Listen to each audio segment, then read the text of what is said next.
Okay, welcome. Uh, we are doing a presentation on what it's like once you are an employer of someone with FASD. My name is Megan Tucker, training coordinator at Lakeland Center for FASD. So to begin, I just kind of want to talk about how prenatal alcohol exposure, how that affects brain development and how that will later on show up in adulthood. So basically, alcohol is a teratogen that crosses the placenta freely. So a teratogen is basically like a toxin to cells and can cause cell death, and it can cause brain cells to either not fully develop or not complete development. And so there can be regions of the brain that end up not the way we would expect them to.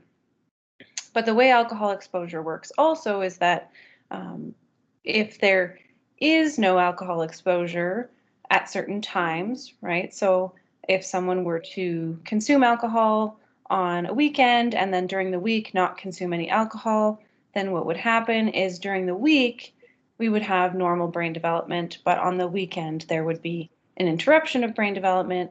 And so what that creates as an outcome for adults with FASD is that they'll have parts of their brain that are functioning well and everything's working and they have great strengths, but then there will be parts of their brain that can be severely damaged and not functioning well. And that can be very confusing because majority of the time, people with FASD have no physical features that we would notice. And so most people that you would be working with, you wouldn't necessarily know that they have struggles or deficits unless they were to tell you, or unless you kind of picked up on it over time, noticing that there's certain things they're really good at and other things that they just can't seem to get or understand, or they kind of make the same mistakes over and over. So basically here what we're looking at is brain development, and all through pregnancy the brain is constantly developing.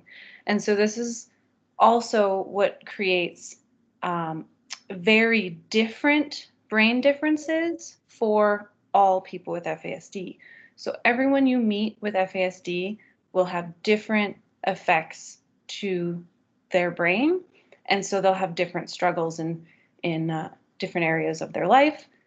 So throughout the presentation, what we're going to do is kind of talk about several of the different brain domains that could be impacted. But an important thing to remember is that everyone with FASD is unique and has different areas of strengths and weaknesses. All right, so that's it for that slide.